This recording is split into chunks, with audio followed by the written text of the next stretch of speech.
Hi guys, welcome back to my Hi guys, welcome back to my anxiety journey part 3. Today I'm going to be doing a Q&A answering the top 3 questions of the all questions. I'm going to say the top I'm answering. Hi guys, welcome back to my anxiety journey part 3. Today we're going to be doing a Q&A where I'm going to be answering the questions that you asked me in the 2 previous videos. I combined the top 3 questions that I will be answering and leaning a little further into my anxiety journey in hopes that it will help your anxiety journey and help you find some solutions to how you can cope with anxiety and help reduce your anxiety. Let's get into it.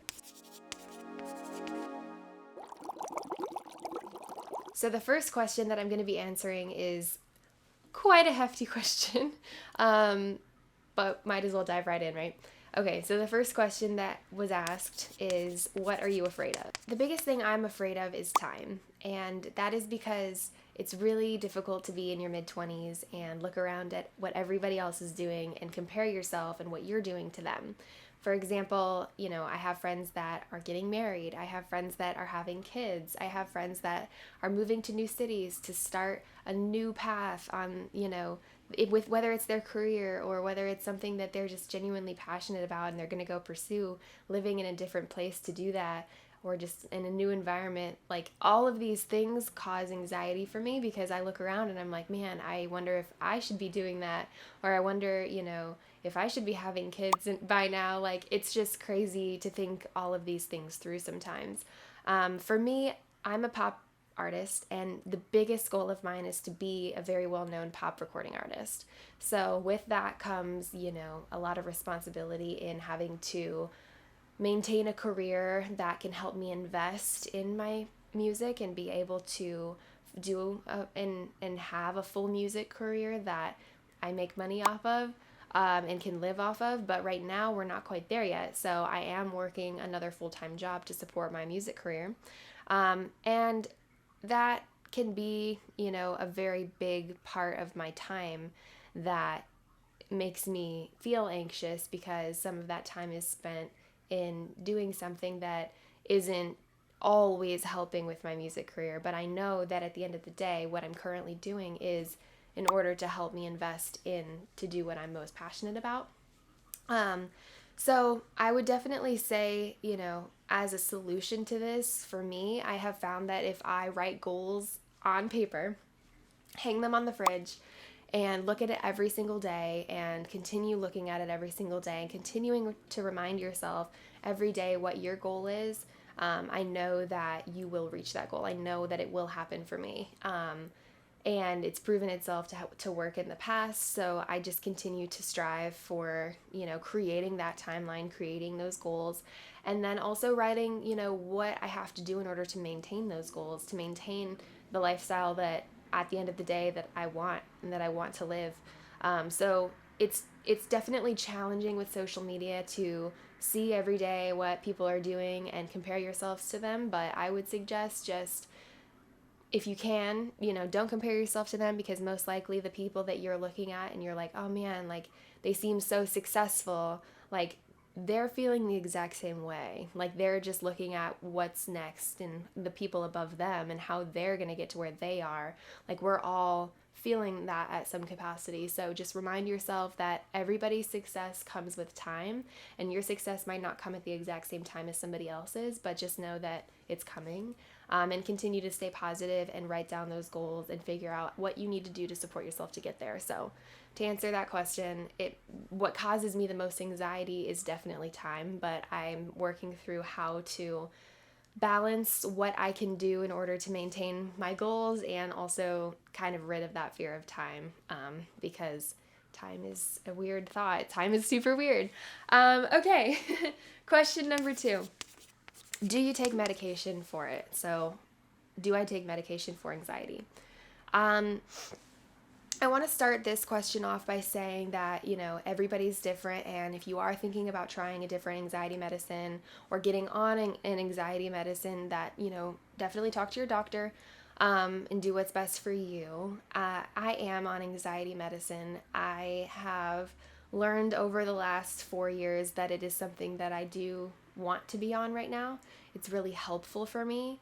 I have tried getting off of it in the past, and it's proven itself to be something that I would prefer to be on. It just makes me feel good, makes me feel better.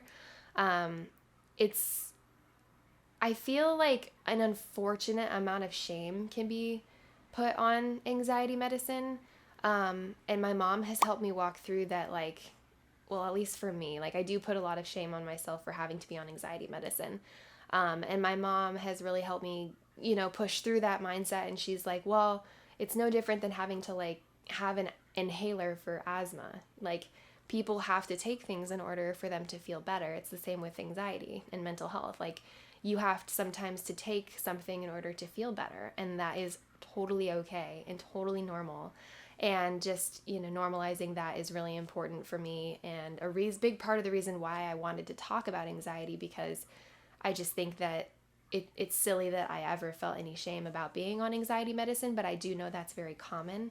And to work through it in a way that makes sense for you, of course. And there are a lot of other things that you can do outside of taking anxiety medicine to help reduce anxiety. So be sure to, dive into some of those remedies that might help you outside of medicine. But if medicine is something that you feel is important to you and helpful for your journey, then be sure to consult with your doctor and get on something, and be patient with yourself. That is definitely my biggest piece of advice. Be patient and cut yourself some grace. Cut yourself some slack. It's not the easiest thing to deal with. So question number 3, what is the biggest thing that helped my anxiety overall? So the biggest thing that's helped me with my anxiety overall is prioritizing my home life and overall, Okay, the biggest thing that's helped me with my anxiety overall is definitely just prioritizing my home life and my overall well-being. For me, it's really important to have an environment that I love coming home to at the end of the day. I love waking up in at the start of the day. I've lived in some, environments where, they just made me feel anxious. I just didn't feel good. And it's really important for me to get out of that and to be in a place that I do feel really great. It's your aura, it's your space, it's your room, it's your time to be with yourself, it's your time to be creative, it's your time to think. It's really important to have a safe space that you feel comfortable in. So if you're living with roommates, I hope that they respect like your overall cleaning environment. Hold on, this is kind of stupid. Hold on.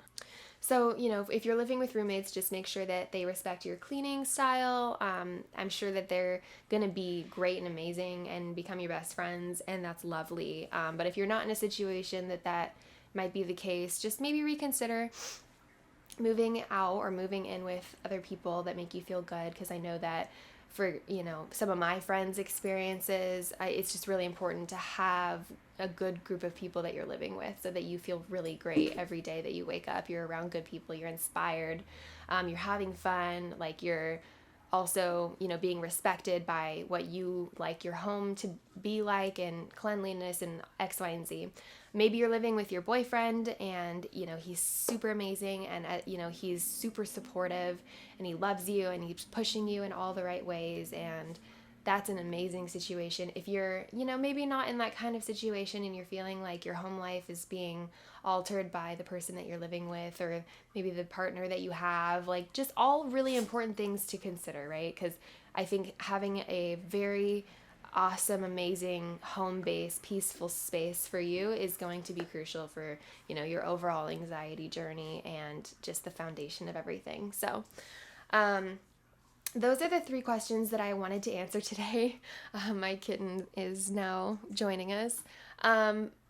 This has been really fun for me to walk through my anxiety journey, and I really do feel passionate about talking about this stuff, and my plan is to continue posting this kind of content. I'm going to be kind of diving into a more under the category of surviving our mid-20s. So I'm going to be diving more into other things that we're going to be talking about on this channel. So definitely subscribe, stay tuned for what's next on this channel.